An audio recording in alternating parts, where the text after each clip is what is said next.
Never thought so many people would be turning out for the Antiquities Act, but thank you all for being here. I know, I had to use it. Obviously, today we're here to talk about the President's effort to provide tax relief to both our corporations that will help grow jobs and to middle Americans. Two people here to explain it. The director of our National Economic Council, Gary Cohn, is going to walk through why we're doing what we're doing and then the personal side of the tax. Then Secretary of the Treasury, Mnuchin, will walk through the business side and the corporate side of what the President is doing to bring jobs back to this country, to make our businesses more competitive and help our economy grow. At the end, they'll be glad to take questions on this. You are being provided a one-pager right now that provides the top-level aspects of the plan, and then both the Director and the Secretary will go into further detail and take your questions. So without any further ado, Director Gary Cohn. Thank you, Sean, and good afternoon to everyone, and thank you for being here. This is quite an historic day for us, and one that we've been looking forward to for a long time, and one we're very excited about. We have a once-in-a-generation opportunity to do something really big. President Trump has made tax reform a priority, and we have a Republican Congress that wants to get it done. And this is something that, quite honestly, I hope the Democrats would support too, because it's good for the American people. The President is going to seize this opportunity by leading the most significant tax reform legislation since 1986, and one of the biggest tax cuts in the American history. We've been working on this for a long time. We've had great meetings. We had a great meeting last night with the leadership of the House and the Senate. We have agreed on many of the important principles of tax reform. We look forward to working together with the House and the Senate very closely in the weeks ahead. The President has focused on three things since his campaign: job creation, economic growth, and helping the low and middle income families who have been left behind by this economy. He understands there are a lot of people in this country that feel like they work hard and they just cannot get ahead. They are sick of turning their paychecks over to Washington and having no idea of how those dollars are spent. They are frustrated by a tax code that is so complicated they can't even do their own taxes. That's why tax reform is such a big priority to this president. He cares about making the economy work better for all American people. Here's a little history. When President Kennedy cut taxes in the early 1960s, the top rate on personal income was over 90%, and there was rampant tax avoidance. And then, 20 years later, President Reagan took rates down to 28% for individuals. Since then, rates have been creeping back up, and more loopholes and special interest tax breaks have made their way back into the tax code, disadvantaging average Americans. And then, on the business side, when President Reagan left office in 1988, the corporate tax rate was 34%, and it hasn't changed much since. For the last 25 years, other countries have been aggressively cutting their tax rates and moving to a territorial system in order to attract business. And the U.S. has done none of that. In 2017, we are still stuck with a 1988 corporate tax. That's why we are now one of the least competitive countries in the developed world when it comes to corporate tax. So tax reform is long overdue. We are going to cut taxes for businesses to make them competitive, and we're going to cut taxes for the American people, especially low and middle income families. Today, I'm going to outline the principles we have put in place for personal tax reform, and then I'm going to hand it over to Secretary Mnuchin to talk about the business side. First, here are a few statistics for you on the individual side. In 1935, we had a one-page tax form consisting of 34 lines with 2 pages of instructions. Today, the basic 1040 form has 79 lines and 211 pages of instructions. Instead of a single form, the IRS now has 199 tax forms on the individual side of our tax code. Taxpayers spend nearly 7 billion hours complying with these tax codes every year. And nearly 90% of taxpayers need some help in filing their taxes. We are going to cut taxes and simplify the tax code by taking the current 7 tax brackets we have today and reducing them to only 3 brackets: a 10% bracket, a 25% bracket, and a 35% bracket. We're going to double the standard deduction so that a married couple won't pay any taxes on the first $24,000 of income they earn. So in essence, we are creating a zero tax rate. Yes, a zero tax rate for the first $24,000 that a couple earns. The larger standard deduction also leads to simplification because far fewer taxpayers will need to itemize, which means their tax form can go back, yes, to that one simple page that I talked about earlier. Families in this country will also benefit from tax relief to help them with child and dependent care expenses. We are going to repeal the alternative minimum tax. The AMT creates significant complications and burdens which require taxpayers to do their taxes twice to see which is higher. That makes no sense, and we should have one simple tax code. As we all know, job creation and economic growth is the top priority of the administration. Nothing drives economic growth like capital investment. Therefore, we are going to return the top capital gains tax rate and dividend rate to 20%, repealing the harmful 3.8% Obamacare tax on dividends and capital gains. That tax has been a direct hit on investment income and small business owners. We're going to repeal the death tax. The threat of being hit by the death tax leads small business owners and farmers in this country to waste countless hours and resources on complicated estate planning to make sure their children aren't hit with a huge tax when they die. No one wants to see their children have to sell the family business to pay an unfair tax. We are going to eliminate most of the tax breaks that are mainly benefits to high-income individuals. Home ownership, charitable giving, and retirement savings will be protected, but other tax benefits will be eliminated. This isn't going to be easy. Doing big things never is. We will be attacked from the left and we'll be attacked from the right, but one thing is certain. I would never, ever bet against this president. He will get this done for the American people. With that, I'm going to turn over to Secretary Mnuchin to go through the business tax plan, and then we will both come back and take questions. Thank you, Gary. So as Gary said, we've been working on this plan for a very considerable period of time. And our objective is to make U.S. businesses the most competitive in the world. Right now, we have a 35% corporate rate on worldwide income and deferral. It is perhaps the most complicated and uncompetitive business rate in the world. Not a surprise that companies leave trillions of dollars offshore. Under the Trump plan, we will have a massive tax cut for businesses and massive tax reform and simplification. As the president said during the campaign, we will lower the business rate to 15%. We will make it a territorial system. We will have a one-time tax on overseas profits, which will bring back trillions of dollars that are offshore to be invested here in the United States to purchase capital and to create jobs.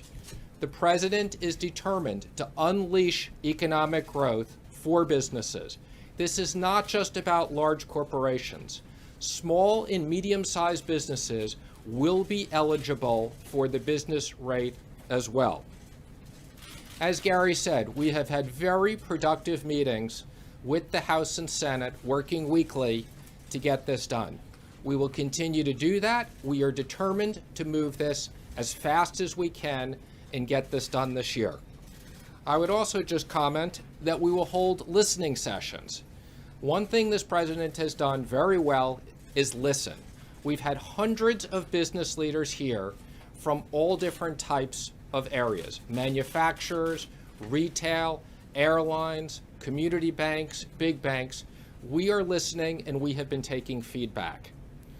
Finally, I would just add, the president's objective is creating economic growth. And as we've said before, we believe we can get back to 3% or higher GDP that is sustainable in this country. The overall economic plan consists of massive tax cuts and tax reform, regulatory relief, and renegotiating trade deals. And with that, we will unlock the economic growth that's been held back for too long in this country. And with that, we'd be both happy to take a few questions. Even in the back. Yeah, thank you, Mr. Secretary.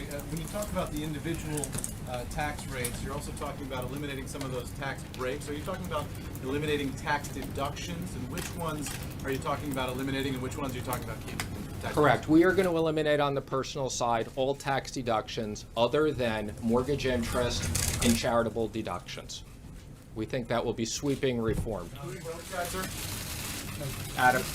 Thank you, Secretary. When you talk about lowering dividend and capital gains taxes, how does that mesh with what you said this morning about protecting the middle class from the very, very wealthy who might be able to take advantage of, I don't know a better word than loopholes, but that would give them a lower tax rate?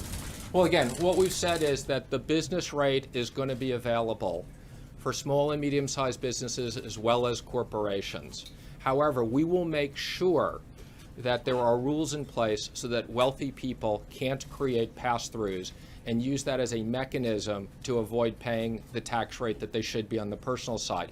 And I would just say on the dividend rates, we believe that restoring the 20% capital gains rate is critical to investment in this country. Secretary, just another question about your pass-throughs and all that.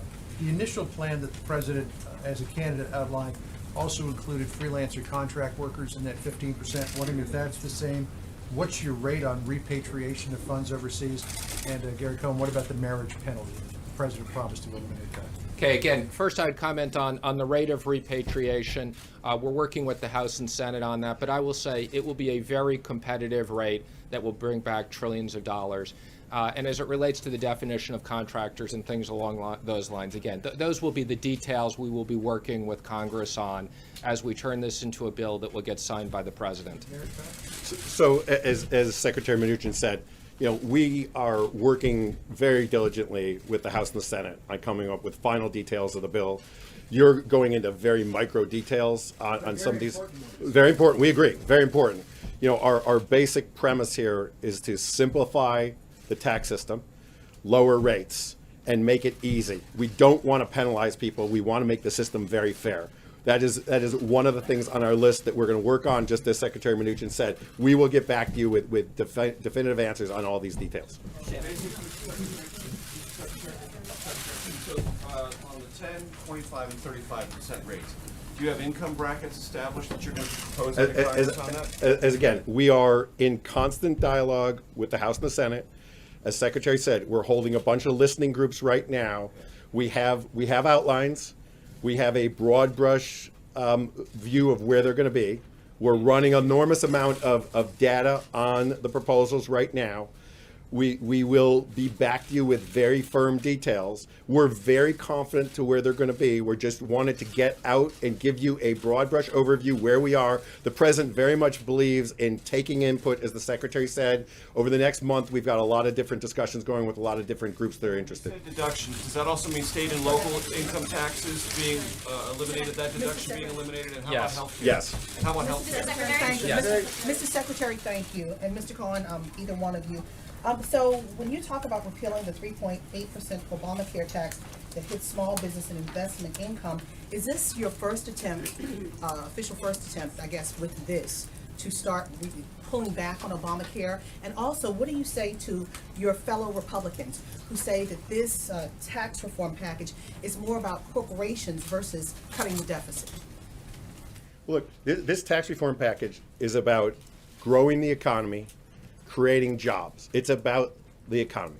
You know, as I started, you know, President Trump comes in every day and talks to the two of us about economic growth, economic prosperity, and jobs, and what are we doing to stimulate economic growth. That's how we're looking at this plan. The 3.8% tax on capital gains, dividends, and interest, The president looks at that very seriously as being a tax on capital being spent to stimulate economic growth, people putting investment capital to work, and people being taxed on their personal businesses. So we're trying to get rid of that to be more stimulative, to have capital go back into the economy to create more jobs. More business than Obamacare. Excuse me, I'm sorry, is it more business than attacking Obamacare? It's business. It's to stimulate business investment. We are trying to stimulate business investment. So on this, first of all, does it pay for itself? Is this plan revenue neutral? And secondly, what in here is non-negotiable? When this goes over to Congress, Congress comes back with a 20% corporate tax rate or a VAT added in, will the president refuse to sign that? Okay, well, let me first say, again, the core principles of this, we've been meeting with the House and Senate, and they agree 100%. The core business is make business rates competitive, bring back trillions of dollars to create jobs, simplify personal taxes, create a middle income tax cut. So those core principles are non-negotiable, and that's something that we all feel strongly about. As it relates to will it pay for itself, again, I think as we've said, we're working on lots of details as to this. We have over 100 people in the Treasury that have been working on tax and scoring lots of different scenarios. This will pay for itself with growth and with reduction of different deductions and closing loopholes. Mr. Secretary, if it turns out that the congressional estimates when this has been scored, if it turns out that this actually won't be paid for by growth, if it won't keep deficits in check, I mean, is the president comfortable with that? Will he sign something? Well, let me just say again, when we look at the deficit, and the deficit has gone from $10 to $20 trillion in the last administration, that is a problem, and the president is concerned about that. This plan is going to lower the debt to GDP. The economic plan under Trump will grow the economy and will create massive amounts of revenues, trillions of dollars in additional revenues. Let's go in the back. If you don't replace some of the revenue with a border adjustment tax, how will you make up for the deficit caused by the reduction in the corporate tax rate? Okay, well, again, today we're putting out the core principles, which include rates, because we think that's a very important part of the plan. We will be working very closely, as I said, with the House and the Senate to turn this into a bill that can be passed and the president can sign. And there's lots and lots of details that will going into how that will pay for itself. Yes. The territorial tax system, is that a border adjustment tax? Is it tariffs? What is it? No, a territorial tax system means that U.S. companies will pay income on income related to the U.S.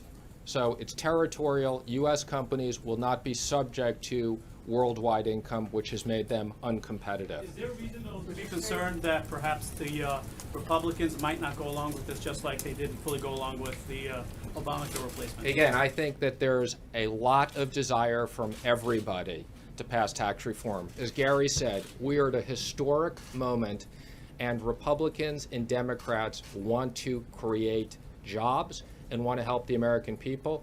And as I said, the core principles of this we have agreement on, and we will work forward on the details. Let's go in the back. Thank you, Mr. Secretary. Quick question.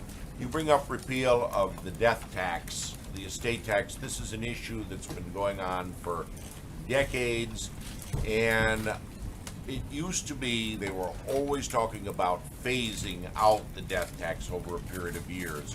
Groups such as Jim Martin's 60 Plus Seniors Association said they wouldn't accept it and want an immediate killing of the death tax. Is that what this is going to be, or is it going to be a phase-out measure again? Right now, our initial proposal is to immediately phase out, when this proposal becomes effective, to phase out the death tax immediately. When you say phase immediately? With the implementation of the new tax, the death tax would disappear. Secretary, I've got two questions. One, this is obviously a statement of core principles. It's just one page. Obviously, tax reform be much more complicated. When will we see the details? When will we see the actual plan? We are moving as quickly as we can. So we are working with the House and Senate on all the details, and this is, everybody has an agreement. We are going to move this as fast as we can, and when we have an agreement, we will release the details and go through it with And all of my you. second question is, will the president release his tax returns so that The president has Americans- no intention. The president has released plenty of information, and I think has given more financial disclosure than anybody else. I think the American population has plenty of information on this.